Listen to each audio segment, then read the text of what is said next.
दोस्तों स्टडी 91 के YouTube channel में आप सभी का बहुत बहुत स्वागत है। दोस्तों आज की इस रिवीजन श्रृंखला में मैं लेकर हाजिर हूं मुहावरा स्पेशल क्लास। जी हां दोस्तों, और ये सभी सवाल आपके परीक्षा के लिए बहुत बहुत इंपॉर्टेंट है।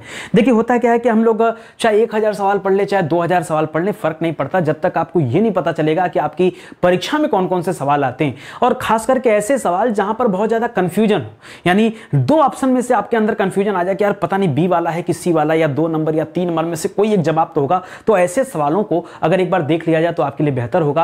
और आज खास करके वैसे ही सवालों को दोस्तों मैं आपके समक्ष लेकर आया हूं। यहां स्क्रीन पर कुछ सवाल दिख रहे होंगे, इसके अलावा भी जैसे मैं सिंपल सी सवाल पूछना चाहता हूं, आप एक सवाल का उत्तर दे देना। आप इस वीडियो को देखना या मत देखना, ध्यान से पढ़िए। क्या लिखा है? घी के दिए जलाना मुहावरे का अर्थ क्या? बच्चा बच्चा जानता है घी के दिए जलाने का सही अर्थ क्या होता है। पढ़िए, लिख रहा रोशनी करना, ये तो जवाब होगा नहीं। खुशी मनाना हो सकता है, प्रसन्न होना ये भी हो सकता है, और ऑप्शन नंबर 4 क्या कर रहा है दोस्तों? घी लाना, ये तो नहीं। अब तो 2 नंबर और 3 नंबर में आपके मन में डाउट आ रहा है कि क्या किया जाए। यहां पर खुशी मनाना हमारा सही जवाब होगा या प्रसन्न होना दोस्तों सही जवाब होगा? सर ये तो बड़ा डाउट वाला दे दिया। कहीं ऐसा ना हो कि हम खुशी मनाना टिक करें उत्तर प्रसन्न वाला निकल जाए, और कहीं ऐसा ना हो कि प्रसन्न वाला टिक करे और खुशी मनाना उत्तर निकल जाए, तो कंफ्यूजन हो सकता है। ऐसे ही बहुत सारे सवाल आपके परीक्षा में आते हैं और उन्हीं सवालों पर हम चर्चा करने वाले हैं, और बाकायदा आपको ट्रिक के साथ बताऊंगा कि आयोग ने क्या माना और क्या सही उत्तर है। यह आपको प्रूफ करके दिखाऊंगा। आज की क्लास देखिए, आपको मजा खूब आएगा। ठीक है, चलिए आगे बढ़ते हैं। याद रखिएगा दोस्तों, स्टडी 91 के प्लेटफॉर्म पे फाउंडेशन बैच भी लॉन्च किया गया। फाउंडेशन बैच क्या है दोस्तों? तो 0 लेवल से लेकर के एडवांस लेवल की तैयारी आपको कराई जा रही है। ये हमारा हेल्पलाइन नंबर है, कॉल करके आप संपर्क कर सकते हैं। देखिए अब तो स्टडी 91 की किताबें भी आ चुकी हैं, तो बेहतर है आप घर बैठे ऑर्डर कर सकते हैं इन किताबों को, या ऑफलाइन मार्केट्स भी परचेज कर सकते हैं, या ऑनलाइन हमारे वेबसाइट या एप्लीकेशन से ले सकते हैं। कैश ऑन डिलीवरी चाहिए दोस्तों तो फ्लिपकार्ट, अमेजन, हर जगह ये किताबें, वहां से भी जाकर आप किताबों को ले सकते हैं। ठीक है, चलिए शुरू करते हैं दोस्तों। पहला सवाल ये रहा आपकी स्क्रीन पर, ध्यान से सोच समझ के जवाब दीजिएगा।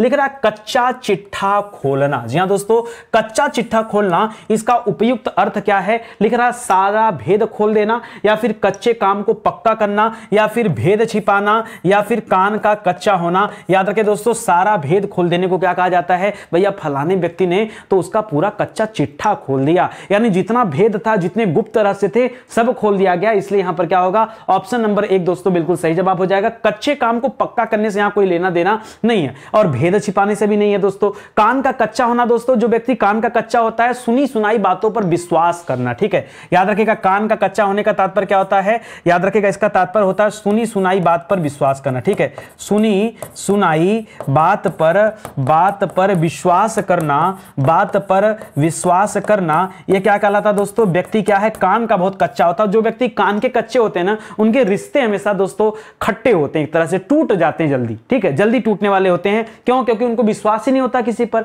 ठीक है, चलिए अगला सवाल देखिए। लिख रहा निम्नलिखित प्रश्न में दिए गए 4 विकल्पों में से उस विकल्प का चयन करें जो मुहावरे के अर्थ को व्यक्त करता है। लिख रहा है क्या दोस्तों?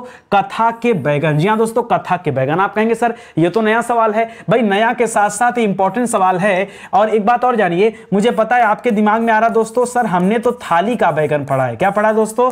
हमने तो पढ़ा है थाली का बैगन, और यहां पे तो सर नया सवाल दे दिया। ठीक है, क्या दे दिया? कथा का बैगन दे दिया। सर थाली का बैगन जो आपने पढ़ा, चलो यही बता दो इसका जवाब क्या होगा। तो थाली का बैगन कहा जाता है ऐसे व्यक्ति को जिसका कोई उद्देश्य निश्चित न हो, जो हमेशा भटकता रहता, उसे कहता भैया थाली के बैगन हो। क्या थाली के बैगन होने का मतलब क्या है? सीधे सीधे बोले तो इसके लिए एक अच्छा शब्द बन जाएगा अस्थिर चित्त वाला। चित्त वाला, जी हां दोस्तों, अस्थिर चित्त वाले को क्या कहते हैं दोस्तों? थाली का बैगन कहा जाता है। लेकिन यहां कथा के बैगन से तात्पर्य अलग है, ध्यान दीजिएगा। कह रहा मनगढ़ंत बातें नहीं दोस्तों, असंभव बात नहीं। लिख रहा दोस्तों कृपण व्यक्ति नहीं, केवल दूसरों के लिए जो उपदेश देता है, अपने ऊपर लागू नहीं करता, उसे कहा जाता है भैया कथा के बैगन। क्या कहा जाता है? जैसे कोई व्यक्ति अपने सिगरेट पीता और दूसरों को क्या बताता हो कि नहीं ये हानिकारक है, ठीक है, धूम्रपान स्वास्थ्य के लिए निषेध है। अरे तुम्हारे लिए नहीं लागू है, तुम्हारे लिए भी तो लागू होना चाहिए। तो याद रखेगा, पर उपदेश कुशल बहु तेरे, दूसरे को उपदेश देना बड़ा आसान होता है। उसी टाइप का उत्तर है यहां पर। कथा के बैगन होने का तात्पर्य क्या है? जो व्यक्ति केवल दूसरों के लिए उपदेश देता है, उसके लिए एक मुहावरा इस्तेमाल किया जाता है, कथा के बैगन। आगे पढ़िए दोस्तों। लिख रहा है खोपड़ी गंजा करना। ठीक है, आप कहते हैं मार मार के खोपड़ी गंजा कर देंगे। ठीक है, खोपड़ी गंजा कर देंगे मतलब क्या दोस्तों? बहुत धमकाना नहीं, धमकाने की बात नहीं, बहुत मारने वाली बात हो जाती है दोस्तों। ठीक है, मान लीजिए कोई व्यक्ति चोरी करते हुए पकड़ा जाए तो पब्लिक क्या करेगी, मार मार के खोपड़ी गंजा कर देगी, यानी बाल हट जाएगा शरीर से, इतना मार मारेगी, यानी बहुत ज्यादा मारना। जी हाँ दोस्तों, सही उत्तर क्या हो जाएगा, ऑप्शन नंबर 2 हो जाएगा। आगे बढ़िए, लिख रहा काट होना। देखिए आपको मतलब समझना पड़ेगा कि सर यहां पर काट का तात्पर्य क्या है। ठीक है, तो काट का अर्थ होता है दोस्तों कास्ट। क्या होता है दोस्तों, काट को क्या कहते हैं, कास्ट कहते हैं, क्योंकि जो काट है ना ये तत्सम शब्द है। कास्ट जो है तत्सम शब्द है, और जब आप काट बोलते हैं तो तद्भव शब्द है। ठीक है, याद रखेगा। और इनका दोनों का तात्पर्य क्या होता है दोस्तों, तो इस दोनों का तात्पर्य लकड़ी से होता है। ठीक है, यानी क्या कह रहा दोस्तों, काट होना मतलब लकड़ी बन जाना। कोई व्यक्ति लकड़ी कब हो जाता है, लकड़ी तो दोस्तों एक तरह से कह सकते हैं कि निर्जीव है। ठीक है, जहां रख देंगे खड़ी रहेगी। ठीक है, तो याद रखेगा इसे कहा जाता है स्तब्ध हो जाना। ठीक है, यानी आप कोई ऐसा शोक समाचार सुन लो कि आपका शरीर क्या हो जाए, अकड़ जाए।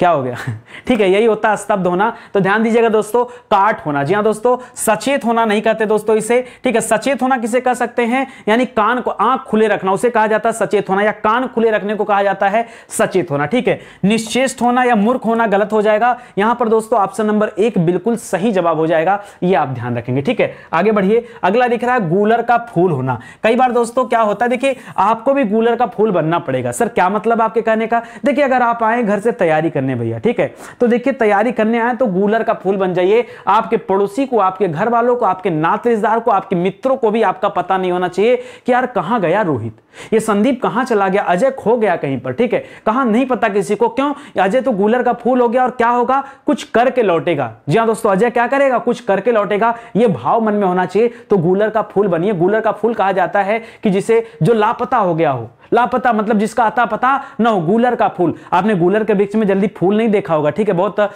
जो है ऐसे टाइम पे निकलते जिनको आम लोग देख नहीं पाते। तो याद रखेगा इसका अर्थ क्या होता है दोस्तों, लापता होना। ठीक है, एक और भी दोस्तों लापता होने के संदर्भ में एक और कहा जाता है 14वीं का चांद।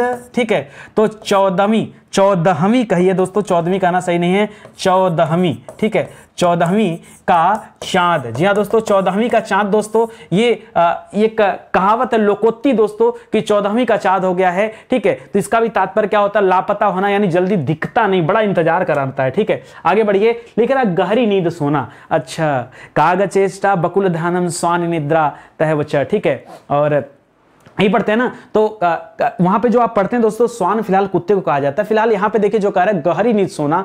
आपने सुना होगा, आपके मम्मी पापा कभी कभी कहते होंगे, अरे तुम घोड़ा बेच के सो गए हो क्या, फोन नहीं उठाते हो, दरवाजा नहीं खोल रहे हो, घोड़ा बेचकर सोना। ठीक है, एक्चुअली में कोई घोड़ा तो है नहीं। घोड़ा बेचकर सोने का मतलब होता है चैन की नींद सोना। ठीक है, एकदम चैन, कुछ पता ना चले। तो याद रखेगा, घोड़े पर सवार होना नहीं, बेसुध होना बोल सकते हो, लेकिन घोड़ा बेचकर सोना ये कहीं ज्यादा बेहतर है। ठीक है, गहरी नींद सोना, कह रहा चैन की नींद सोना। देखिए आपसे क्या पूछा है दोस्तों, कह रहा गहरी नींद सोने का अर्थ अभिव्यक्त करने के लिए आपको मुहावरा बताना है। अगर आपने यहां पर चूज कर लिया ऑप्शन नंबर 4, तो दोस्तों ये कोई मुहावरा तो बन ही नहीं रहा है, ये तो अर्थ है। ये क्या है, ये अर्थ है ना। ये एक तरह से कहते हैं कि इसका अर्थ हो सकता है भाई, चैन की नींद सोना या गहरी नींद सोना अर्थ है। आपको क्या क्रिएट करना, आपको यहां पे मुहावरा बनाना है। क्या करना दोस्तों, आपको तो मुहावरा बनाना था, और आप में से बहुत सारे बच्चों ने जैसे ही ऑप्शन नंबर 4 टिक किया, आपका उत्तर हो जाएगा गलत। याद रखेगा यहां पर मुहावरा बनाने का जरूरत था दोस्तों। तो घोड़े बेचकर सोना ये आपका सही जवाब हो जाएगा, बेसुध होना नहीं। ठीक है, चलिए आगे बढ़ते हैं।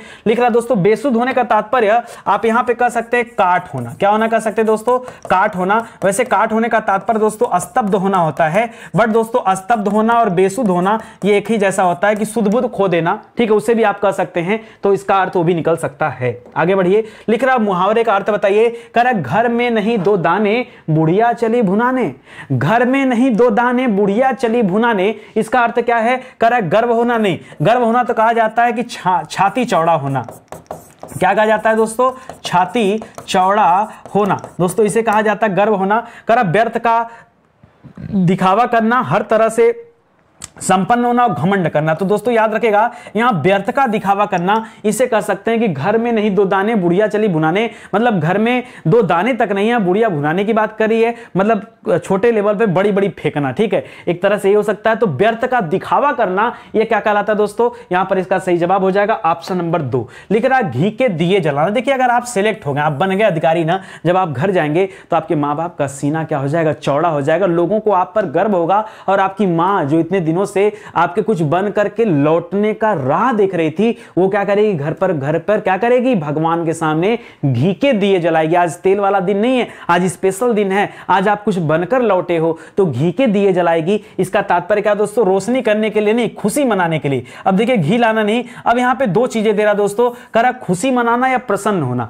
आप बताओ, अब यहां बच्चों के सामने डाउट हो जाता है कि सर क्या टिक किया जाए। देखिए घर में दिए जलाना या फिर भगवान के सामने दिए जलाने का तात्पर्य क्या है कि उनको अब खुशी वाली बात नहीं, आप अत्यधिक प्रसन्नता की बात हो रही दोस्तों, ठीक है। लेकिन यहां पर क्या कहते हैं, प्रसन्न होना, खुशी होना। अब मुझे तो लग रहा है दोस्तों यहां 2 और 3 दोनों सही हो जाएगा, ठीक है, दोनों सही हो जाएगा। लेकिन ठीक है, जो आयोग ने उत्तर माना है, वो आयोग ने उत्तर माना दोस्तों खुशी मनाना। क्या मनाना है दोस्तों, खुशी मनाना। जी हां दोस्तों, देखिए क्यों ऐसा उत्तर माना, थोड़ा सा लॉजिक दूंगा आपको समझ में आ जाएगा, ठीक है। एक तरफ लिखा है दोस्तों प्रसन्न होना, क्या लिखा है दोस्तों, प्रसन्न होना। क्या आपको ऐसा नहीं महसूस हो रहा कि अगर कोई व्यक्ति प्रसन्न होता है तो वह उसकी व्यक्तिगत इच्छा है, बताइए, वह व्यक्तिगत रूप से प्रसन्न होता है। और कहीं लिखा अगर खुशी मनाना, खुशी और एक शब्द इससे साथ में लिखा है मनाना, और मनाना का मतलब अकेले नहीं दोस्तों, ये सामूहिक रूप से होगा, सामूहिक रूप से होगा। एक बात बताओ, जब आप अधिकारी बन के लौटोगे तो क्या किसी एक व्यक्ति की खुशी होगी या सामूहिक खुशी होगी?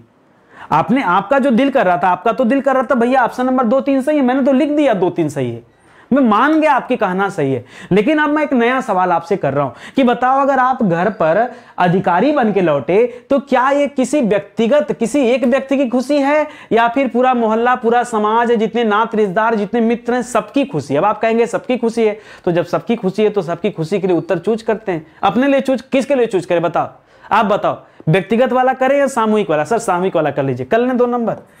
ऐसे अगर हम बता देते ना कि आयोग ने 2 नंबर को माना है और बता देता क्यों माना, नहीं पता क्यों माना है। हाँ, नितिन सर ने अपनी क्लास में बताया था कि ऐसे में ये वाला आयोग ने माना था। नहीं यार, वो नहीं पढ़ना है भाई, आयोग माना होगा तो किसी न किसी वजह से माना होगा, वो क्लू को आपको ढूंढना पड़ेगा और समझना पड़ेगा। तो यहाँ ऑप्शन नंबर 2 हो जाएगा दोस्तों। और अब जाके याद रखिएगा 3 नंबर गलत हो जाएगा, और जो आपका सोचना था 2 3 सही है, ये भी आप बदल दीजिए, ठीक है।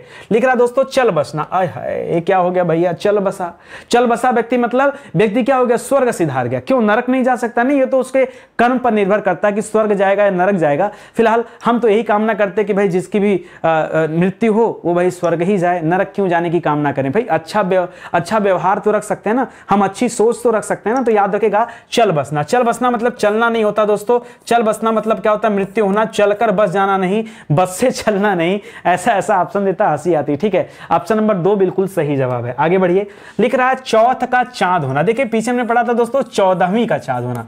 ये जो 14वीं शब्द है ना, एक्चुअली में 14वीं दोस्तों क्या है, ये लोकोक्ति में प्रयोग किया जाता है, ठीक है, लोकोक्ति। और लोकोक्ति क्या हो जाता है दोस्तों, लोकोक्ति यानी लोगों के द्वारा कही गई उक्तियां, लोगों के द्वारा कही गई उक्ति। उक्ति का मतलब क्या होता है दोस्तों, कही गई उक्ति। उक्ति किसे कहते हैं, उक्ति कहते हैं कथन को। तो लोग क्या करते हैं कई बार, अब देखिए मैं आपको कहूं, जैसे सही शब्द था चूर्ण, ठीक है, तो लोगों ने क्या कर दिया, चूर्ण को बदल दिया चूरन में। कहां बदल दिया, चूरन में। अब यार शुद्ध तो ये है, लेकिन जब ज्यादातर लोग यही लिखते हैं चूरन चूरन चूरन चूरन चूरन, है कि नहीं। अब क्या किया जाए इसके लिए, कुछ नहीं कर सकते भाई। शुद्ध तो आम्र है, ठीक है, लेकिन लोगों को आम्र बोलने में कठिन लगता है, लोग आम करते हैं, क्या किया जाए, यही सही मान लिया जाए, ठीक है। उसी तरह से लोकोक्ति में यहां 14वीं बोला जाता है। एक्चुअली में 14वीं होता ही नहीं है, जो कुछ होता है चौथ होता है। आपने देखा होगा एक पूजा होती है जिस पर महिलाएं निराजल व्रत रहती हैं, चौथ की पूजा, चौथ माता की पूजा, ठीक है। और उसमें चांद बड़ा देरी से निकलता है, और खास करके उसके आगे पीछे देखेंगे ना, चांद फटाक से आ जाता है। लेकिन जिस दिन चौथ होता है दोस्तों, पता चलेगा आसमान में बादल है, आज चांद दिख ही नहीं रहा है, मौसम साफ नहीं है। मतलब इतना इंतजार, आपको लगेगा क्या भाई, ये वही वाली बात हो, इंतजार करने पे दोस्तों लगता है समय ज्यादा बड़ा हो गया, ठीक है। तो याद रखेगा ये चौथ होता है रियल में। तो लिख रहा है चौथ का चंदा होना। ये चंदा दोस्तों वो दान वाला, डोनेशन वाली बात नहीं कर रहा है। चंदा का तात्पर्य क्या दोस्तों, चंदा का तात्पर्य चांद से, ठीक है। तो चौथ का चांद होना, इस मुहावरे का अर्थ क्या है, लिख रहा किसी के लिए अशुभ होना, किसी के लिए शुभ होना, चौथ में चंदा वसूल करना, या चौथ का चांद सुंदर होता। अब इसका उत्तर भी अपने आप में बहुत एंटीक है। याद रखें दोस्तों, इंपॉर्टेंट। तो लिख रहा दोस्तों कि पहली बात तो नीचे चांद का सुंदर होना और चौथ में चंदा वसूलना। चंदा तो दोस्तों डोनेशन की बात कर दिया, और हमने आपको पहले बता दिया है दोस्तों कि यहां डोनेशन से कोई लेना देना नहीं है, और ना ही इसका कोई लेना देना है कि चौथ का चांद क्या होता है, बहुत ज्यादा सुंदर होता है, इससे भी कोई लेना देना नहीं होता। अब दोस्तों दो ऑप्शन बचा कि किसी के लिए अशुभ होना और किसी के लिए शुभ होना। आपको ये लग रहा होगा त्योहार की बात है, त्योहार की बात है, तो जाहिर सी बात है हमको यहां शुभ करना चाहिए। बट याद रखेगा दोस्तों, यहां पर जो सही उत्तर है वो है दोस्तों किसी के लिए अशुभ होना। जी हां दोस्तों, यही उत्तर है और यही उत्तर दोस्तों माना गया। ठीक है, तो याद रखेगा क्यों, क्योंकि अब आपको आ रहा होगा सर ये शुभ को छोड़ करके, मतलब एक तो धर्म कर्म की बात है, अब शुभ को छोड़ करके अशुभ उत्तर बन रहा है। देखो सुनो, जो चौथ का चांद होता है दोस्तों, वो कई बार कई लोगों को देखने के लिए अशुभ माना जाता है। किसे अशुभ माना जाता है मैं पूरी कहानी बताता हूं। चौथ का चांद देरी से निकलता है और महिलाएं, अरे करवा चौथ यार, क्या चौथ नहीं समझ में आ रहा है, करवा चौथ वही चौथ है, पूरा नाम बोलते तब समझ में आता। चलो समझो, मेरा विवाह हो गया, मुझे समझ में आता, आप भी शादी कर लो, ये सब समझना, शादी करना पड़ेगा, देखना पड़ेगा क्या क्या क्रिया विधि होती है। ठीक है, सुबह से लेकर शाम तक महिला निराजल व्रत रहती हैं, एकदम थोड़ा भी पंगा नहीं लेने का, और वैसे भी अच्छा दिन होता है, आप ही के लिए तो व्रत रहती हैं। तो महिलाएं जो पत्नियां होती हैं अपने पति के लंबी उम्र की कामना के लिए दोस्तों करवा चौथ का व्रत रखती हैं। और ध्यान दीजिएगा, यहां पर होता क्या है कि पहले चांद को नहीं देखना है, चांद को देख लेंगे तो दोष लग जाता है, कहा जाता है उनके पति की अचानक मृत्यु भी हो सकती है, इसलिए चांद को नहीं देखती। पहले क्या करती है, पहले अपने चांद को देखती हैं, जिनसे रोज लड़ाई करना है। ठीक है, वो पहले अपना चांद ठीक है, मजाक की बातें, तो पहले अपने चांद को देखती हैं, फिर जाकर दूसरे चांद को देखती हैं। तो याद रखेगा ये होता है दोस्तों दोष लगना, इसलिए दोस्तों कहा जाता है कि किसी के लिए अशुभ होना, क्योंकि जो महिलाएं उनके लिए दोस्तों चौथ का जो चांद होता है ये अशुभ माना जाता है। पहले अपने पति का दर्शन करती हैं, बाद में दोस्तों क्या होता है, चांद का दर्शन होता है। आज का क्वेश्चन लेवल थोड़ा सा आपको अच्छा लग रहा होगा और मजेदार सवाल आज यहाँ आए हुए, सभी सवाल आपके परीक्षा में भी आए हुए हैं। ठीक है, आगे बढ़िए। लिख रहा है छक्के छुड़ाना। छक्के छुड़ाना मुहावरे का अर्थ क्या है, लिख रहा है कि भैया महाराणा प्रताप ने क्या किया, अकबर की सेना के छक्के छुड़ा दिया। ठीक है, तो क्या हो जाएगा दोस्तों, पराजित कर देना। छक्का लगाना नहीं, मैच थोड़े चल रहा था, ठीक है, ताली बजाना भी नहीं, छक्के छुड़ाना, हार जाना, वीरगति को प्राप्त होना, ये सब नहीं दोस्तों, पराजित कर देना। किसी को छक्के छुड़ाने का मतलब क्या है, उसको पराजित कर देना होता है छक्के छुड़ाना। ठीक है, आगे बढ़िए। लिख रहा है छठी का दूध याद आना। ठीक है, लोग कहते हैं इतनी मार मारेंगे छठी का दूध याद आ जाएगा। छठी का दूध, तो बच्चा का पैदा हुए 6 दिन ही बीता रहता है और वही छठी का दूध होता है। तो छठी का दूध होना,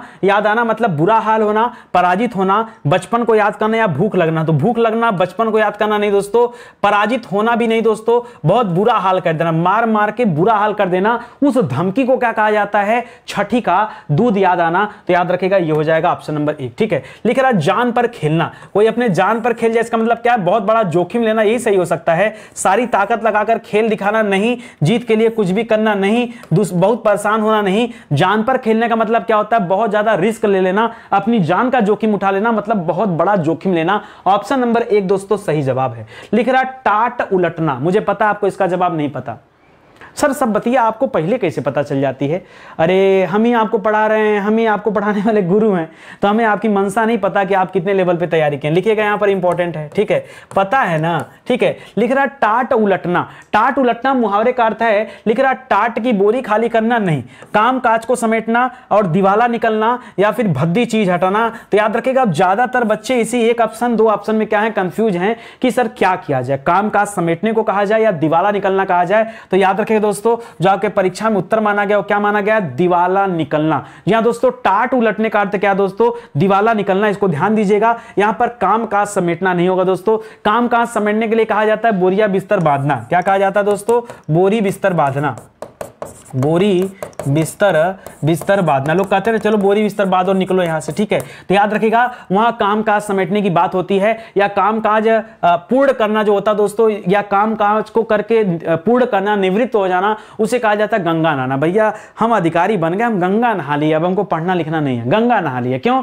आपका जो कार्य था उससे आप निवृत्त हो चुके, इसलिए दोस्तों इस तरह के शब्दों का या मुहावरों का, लोकोक्तियों का प्रयोग किया जाता है। लिख रहा है इस विद्यालय में दाखिला मिलना टेढ़ी खीर। टेढ़ी खीर का मतलब क्या होता है, खीर तो टेढ़ी होती नहीं है, लेकिन फिर भी कहा गया कि टेढ़ी खीर है, इसका मतलब होता है कठिन कार्य या आसान कार्य। देखिए आसान तो नहीं होता, प्रयत्नशील भी नहीं होता, असंभव नहीं कहना सही है। टेढ़ी खीर का मतलब होता है काम बहुत कठिन होना, ठीक है। जैसे आज के दौर में परीक्षा पास करना भी क्या हो गया, टेढ़ी खीर हो गया है। जो बच्चा मेहनत करेगा ईमानदारी से और पूरा प्रयत्नशील रहेगा उसी का दोस्तों सिलेक्शन होगा, वरना सिलेक्शन लेना भी क्या है आज के जमाने में टेढ़ी खीर है, यानी बहुत कठिन कार्य, असंभव नहीं है। ध्यान दीजिएगा, असंभव नहीं है, ये कठिन कार्य है। ध्यान दीजिएगा जो सीरीज चल रही है ना, ये सीरीज दोस्तों बहुत ही स्पेशल है। ये एक तरह से आप इसे डेमो मान सकते हैं, रिवीजन मान सकते हैं, जो हमने पीछे पढ़ा है ये आप ध्यान दीजिएगा, ठीक है दोस्तों। हिंदी का बैच हमने बनाया बहुत शानदार, एक बार हिंदी का बैच पढ़िए ना, भारत का कोई भी एग्जाम हो आप दीजिए, हर एग्जाम में आपका सिलेक्शन होगा। हिंदी के कम से कम पूरे के पूरे नंबर आएंगे, मैं डंके की चोट पे कहता हूं, ठीक है। ये हमारा हेल्पलाइन नंबर है, कॉल करके आप संपर्क कर सकते हैं और जानकारी प्राप्त कर सकते हैं, ठीक है। आगे बढ़िए, लिख रहा डपोर संख होना। डपोर संख का तात्पर्य क्या दोस्तों, लिख रहा बहुत बड़ी गिनती, ये नहीं कि इकाई, दहाई, सैकड़ा, हजार, 10,000, लाख, 10 लाख, करोड़, 10 करोड़, अरब, 10 अरब, खरब, 10 अरब, पदम, 10 पदम, संख, महासंख, ये क्या हो गया, ठीक है। ऐसे बोलते हैं ना संख, वो वाला संख बढ़ के बच्चे समझे लगता है बहुत बड़ी कोई गिनती है, नहीं यार, डपोर संख कोई गिनती नहीं है, ना ही किसी तरह का भारतीय संघ है और ना ही किसी तरह का विशेष तरह का संघ है। याद रखेगा, ऐसा व्यक्ति जो बिना सिर पैर की बात करता है, उस व्यक्ति के द्वारा जो भी हांका जाता है, जो भी बातें किया जाता है, जो बड़ा बड़ा फेंकता है, ठीक है, ये उसी के लिए हम कहते हैं यार डपोर संघ है, ठीक है। डपोर संघ मतलब बिना सिर पैर की बातें, फालतू बात करने वाला व्यक्ति क्या कहलाता है, डपोर संघ कहलाता है, ध्यान रखिएगा। लिख रहा तू डाल डाल मैं पात पात, वाह वाह भाई, तू डाल डाल मैं पात पात, इसका अर्थ क्या है दोस्तों, तो बताइएगा। लिख रहा खतरा उठाना नहीं भाई, आगे आगे दौड़ना नहीं भाई, पेड़ पर चढ़कर खेलना नहीं भाई, चालाकी का जवाब चालाकी से देना, मतलब जैसा तुम करोगे वैसा हम करेंगे, तो चालाकी का जवाब चालाकी से देना, इसे क्या कहा जाता है, इसे कहा जाता है तू डाल डाल मैं पात पात, ठीक है। तन पर नहीं लत्ता पान खाए अलबत्ता, लत्ता का तात्पर्य कपड़े से, तन का तात्पर्य शरीर से, तो शरीर पर कोई कपड़ा नहीं है, मतलब इतना फटा हाल है, इतनी गरीबी चल रही है, और पान खाए अलबत्ता, ठीक है। तो तन पर नहीं लत्ता पान खाए अलबत्ता, इसका सही अर्थ क्या है, लिख रहा बुरी आदत का शिकार होना, झूठा दिखावा। जी हाँ दोस्तों, आप कह सकते हैं झूठा दिखावा। जी हाँ दोस्तों, तन पर नहीं, जो पीछे आप पढ़ रहे थे ना, ठीक है, घर में नहीं दो दाने बुढ़िया चली भुनाने, ये उसी तरह का दोस्तों जवाब है, वहां भी दोस्तों झूठा दिखावा था, ठीक है। घर में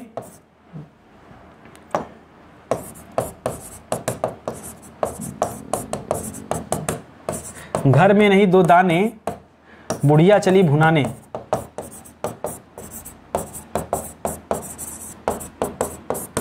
ठीक है। तो याद रखेगा दोस्तों, ये हो जाएगा यहां पर, तो इसको अच्छे से याद रखेगा, झूठा दिखावा करना इसे कहा जाता है, याद रखेंगे, ठीक है। आगे बढ़िए, लिख रहा तलवे चाटना, किसी की तलवे चाटना मतलब क्या होता है, किसी की खुशामद करना, किसी की बात में बात को मिलाना, उसी को कहा जाता है भैया तलवे चाटना, है कि नहीं। तो याद रखेगा, लिख रहा पांव दबाता है नहीं, चापलूसी करने को दोस्तों कह सकते हैं, इधर उधर हाँकना नहीं, तलवों में छाले हो जाना नहीं दोस्तों, जो चापलूसी करता है, आपकी बात में हाँ मिलाता है दोस्तों, उसे कहा जाता है तलवे चाटना, ठीक है। आगे बढ़िए, लिख रहा थोथा चना बाजे घना, थोथा चना मतलब जो अल्पज्ञानी व्यक्ति होता है, वो टाए टाए पकड़ पकड़ बोलते रहता, हमेशा वो चाहता है कि मेरा ज्ञान लोग देखें, ऐसा होता नहीं है। उसी तरह से जैसे कहा जाता है, एक लोकोक्ति है, अधजल गगरी छलकत जाए, भरल गगरिया ना छलके।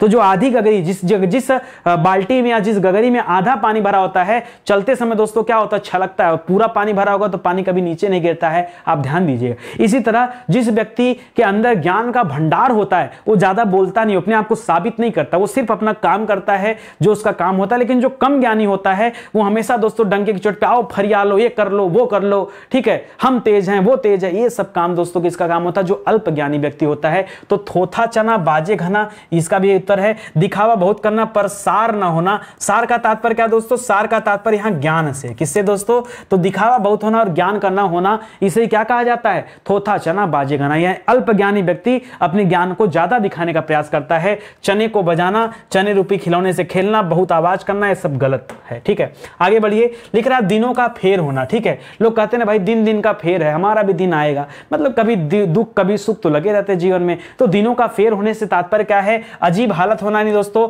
बहुत जल्दी जल्दी होना नहीं, भाग्य का चक्कर आप कह सकते हैं, दिन काटे ना कटना, रात काटे ना कटना, ये नहीं होगा। भाग्य का चक्कर जो होता है उसे कहा जाता है भाई दिनों का फेर होना, भाई दिन है आज हमारा कल तुम्हारा, ठीक है। तो इस तरह से बोलते हैं, तो याद रखेगा यहां भाग्य का चक्कर आपका जवाब होगा। लिख रहा सही मुहावरा बताइए, कभी दुखी नहीं होना चाहिए, कभी कभी दुखी नहीं होना चाहिए, क्योंकि सबके दिन क्या होते हैं, फिरते हैं, फटकते हैं, ठिठुरते हैं, ठहरते हैं।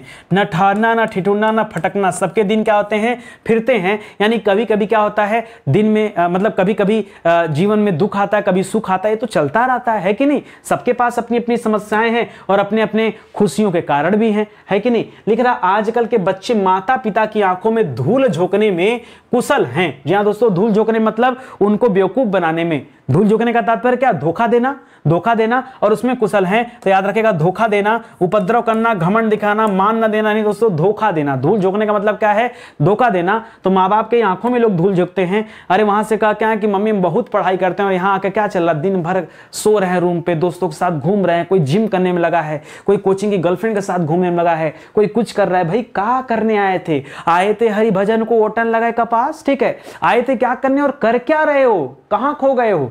जो काम है वो करो, वरना ये समय चला जाएगा और ऐसे ही देखते रह जाओगे, ठीक है। आगे बढ़िए, करण न नौ मन तेल होगा और न राधा नाचेगी। इसका मतलब क्या है, बहुत असंभव कार्य है, बहुत असंभव कार्य, तभी तो कहा जा रहा है कि न नौ मन तेल होगा न राधा नाचेगी, ठीक है। तो याद रखेगा, काम से जी चुराना नहीं दोस्तों, मन लगाकर काम करना नहीं दोस्तों, असंभव कार्य को कहा जाता है, बुरा सोचना भी नहीं। असंभव कार्य के लिए दोस्तों कई सारे उदाहरण हैं, जैसे बालू से तेल निकालना। क्या दोस्तों, बालू से, अब बालू से कहीं तेल निकलता है, ठीक है, तेल निकालना कभी निकलता नहीं। या बालू की भीत बनाना, बालू से कभी भीत बनेगा, बालू से भीति बनाना कभी बनेगा, नहीं बनेगा। हथेली पे सरसों उगाना, क्या कहना था दोस्तों, हथेली पर सरसों उगाना, कभी उगेगा, ठीक है। तो ये सब दोस्तों ऐसा चक्कर है ना कि जो पूरा होना नहीं है, ठीक है। तो इस सब का अर्थ देखिए दोस्तों, असंभव कार्य, इसको आप ध्यान रखिएगा।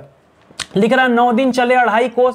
भाई 9 दिन तक चलते रहे, पहुंचे कितना, 2.5 कोस चले, कर क्या रहे थे, मतलब कछुए की चाल चलना, बहुत धीरे धीरे चल रहे थे, तभी तो कहा जा रहा है कि 9 दिन चले 2.5 कोस। तो लिख क्या रहा है दोस्तों, 9 दिन में 2.5 कोस चलना नहीं, धीरे धीरे चलने को कहा जाता है, या चलने की कोशिश करना, या अधिक परिश्रम का थोड़ा फल मिलना। ये अच्छा जवाब दे दिया दोस्तों। देखो ये क्या हो गया दोस्तों, बहुत बेहतर जवाब है कि 9 दिन चले 2.5 कोस मतलब अधिक परिश्रम का जब थोड़ा फल मिलता है, उसे ही कहा जाता है 9 दिन चले 2.5 कोस। भाई इतना दिन से गए थे तैयारी करने, ये छोटा सा एग्जाम निकाल के आए हो, यानी बहुत अधिक परिश्रम करके बस थोड़ा सा तुमको फल मिला है, ये कर सकते हो। तो धीरे धीरे चलना, एक अगर यहां कुछ और लिखा रहता तो उस के ऑप्शन के तौर पे दोस्तों हम इसको चूज कर सकते हैं कि धीरे धीरे चलना को या कछुए की चाल चलने को भी कहा जा सकता है कि 9 दिन चले 2.5 कोस। लेकिन यहां पर दोस्तों उससे भी ज्यादा बेहतर उत्तर आपके सामने है, अधिक परिश्रम का थोड़ा फल मिलना, ठीक है। वही हाल हो गया, खोदा पहाड़ निकली चूहिया, खोदा पहाड़ ने अधिक परिश्रम का थोड़ा फल, है कि नहीं। लिख रहा है नई जमीन तोड़ना, ये 4 अर्थ दिए गए हैं, सही का चयन करिए। तो नई जमीन तोड़ने का मतलब क्या होता है, पुराने को मिटाना नहीं, लिखे हुए को काटना नहीं दोस्तों, अनूठा प्रयोग करना। जब आप जिंदगी में कुछ हटके करते हो, अनूठा प्रयोग, उसे क्या कहा जाता है दोस्तों, नई जमीन तोड़ना। या दोस्तों एक और भी कहा जाता है कि नदी के उल्टे धार में बहना, नदी के धार में उल्टा चलना। जी हाँ दोस्तों, नदी के बहाव में चलोगे तब तो तेज चलोगे, उल्टा चलोगे इसका मतलब कि कुछ अनूठा करने वाले हो, कुछ नया करने का प्रयास कर रहे हो, ठीक है, स्टार्टअप लग रहा है ना, तो याद रखेंगे। लिख रहा निरुत्तर होना, जैसे आप यहां से आए सिलेक्शन लेने के लिए, 5-6 साल तैयारी किए, और जब खाली हाथ घर जाते हो और जब पिताजी माताजी पूछते हैं बताओ कर क्या रहे थे 5 साल से, आप निरुत्तर हो जाते हो, आपके पास किसी तरह का उत्तर नहीं होता, निरुत्तर हो गए, यानी कुछ जवाब न दे पाना, यानी उत्तर नहीं देना, जबान बंद होना। देखिए मौन रहना नहीं दोस्तों, उत्तर नहीं सूझना नहीं, उत्तर नहीं देना या जबान बंद होना दोस्तों। तो उत्तर नहीं देना नहीं, उत्तर है ही नहीं, दोगे क्या, जबान बंद हो जाती है आपकी, आपको जो बोल नहीं पाते हो, निरुत्तर हो जाते हो, ठीक है। तो याद रखें दोस्तों, ऑप्शन नंबर 3 करिएगा। यहां पर लिख रहा पसीना पसीना होना, क्या लिखा, पसीना पसीना होना। इस मुहावरे का अर्थ क्या है, तो पसीना पसीना व्यक्ति कब होता है, जब बहुत मेहनत करता, अथाह मेहनत करेगा तो पसीना पसीना होवे करेगा। तो प्यासा होना नहीं, क्रोधित होना नहीं, भय, पसीना पसीना होना, भयभीत, हाँ ये भी कर सकते हो। देखो 2 कंडीशन है जब दोस्तों पसीना पसीना व्यक्ति होता है। एक तो दोस्तों कब हो सकता है, जब आप बहुत ज्यादा भयभीत हो जाएं, क्या हो जाए दोस्तों, जब क्या हो जाए, आपको बहुत ज्यादा डर लगे या भय लगे, तब पसीना पसीना हो जाते हैं। या फिर दूसरा क्या कंडीशन है, बहुत ज्यादा मेहनत जो करता है, अथक परिश्रम, वो भी दोस्तों पसीना पसीना हो जाता है, तो भी ध्यान रखेंगे। करा वो हमेशा गलत सलाह देता रहता है। वाक्य में रेखांकित अंश के लिए उपयुक्त मुहावरा कौन सा है, भाई आपको ढूंढना है मुहावरा यहां पर, ठीक है। मुहावरा बताना है, गलत सलाह देना, पट्टी पढ़ाना, नाक चढ़ाना, कान भरना या पत्ता काटना। देखिए किसी का पत्ता काट देना मतलब क्या करना, उसका स्थान ग्रहण कर लेना होता है। किसी का कान भरना दोस्तों, नाक चढ़ाना नहीं दोस्तों, पट्टी पढ़ाना। अब देखिए यहां पे दो ही जवाब आपको नजर आएंगे कि गलत सलाह देना। क्या लिखा दोस्तों, किसी को गलत सलाह देना। दो ही रास्ते आपके पास हैं, या तो उस व्यक्ति के कान भरे जाएं या तो उसको क्या किया जाए, उल्टी सीधी पट्टी पढ़ाई जाए, तभी दोस्तों हो सकता है। तो याद रखें कान भरने का जो तात्पर्य है ना, वो क्या होता है, किसी के बारे में उल्टा सीधा कहना।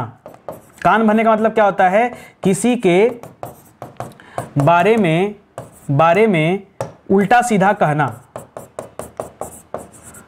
उल्टा सीधा कहना याद रखेगा, उसे क्या कहा जाता है कि हम क्या कर रहे हैं, कान भर रहे हैं। ठीक है, हम नहीं भर रहे हैं, जो भर रहा होगा भर रहा होगा। ठीक है, हमारा नाम मत लगाइए यहाँ पे। ठीक है, पट्टी पढ़ाना दोस्तों यहाँ सही उत्तर हो जाएगा कि गलत सलाह देना मतलब उल्टी सीधी पट्टी पढ़ाना। ठीक है, कि भैया काहे आप उल्टी सीधी पट्टी पढ़ा रहे हो, उसको हमेशा गलत सलाह देते रहते हैं। तो ये इसका जवाब होगा। आगे लिख रहा है फूंक फूंक कर कदम रखना। आपको भी दोस्तों अपने जीवन में फूंक फूंक कर कदम रखना चाहिए, मतलब सोच समझ कर कदम रखना। ठीक है, जो भी निर्णय लीजिए सोच समझ के लीजिए, तो धीरे धीरे चलना नहीं, डर कर नखना नहीं, फूंक मार कर नहीं, सोच विचार कर दोस्तों हर काम करना चाहिए। इसलिए उसे कहा जाता है फूंक फूंक कर कदम रखना। गलती हुई नहीं कि चेस में जिस तरह से परास्त हो जाता है कि आपकी एक गलत चाल आपको परास्त कर सकती है, उसी तरह से आपकी जिंदगी का एक गलत फैसला आपको बर्बाद कर सकता है, आपको कहीं का नहीं छोड़ेगा। इसलिए सही डिसीजन लीजिए, निर्णय बहुत सोच समझ के लेने की आवश्यकता है, और आज के जमाने में तो और भी ज्यादा। दोस्तों बहुत सारे ऐसे विषय हैं जो यूट्यूब पर निःशुल्क पढ़ा दिए गए हैं, ये उन्हीं का हैंड रिटन नोट्स हैं जिन्हें आप हमारे वेबसाइट या हमारे एप्लीकेशन से परचेज कर सकते हैं। ठीक है,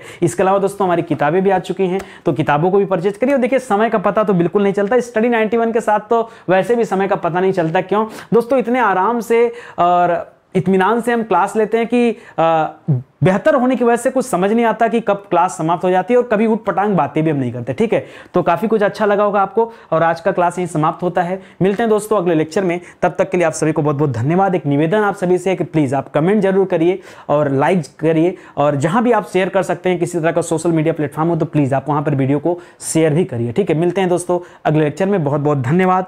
जय हिंद, जय Bharat. Thank you so much.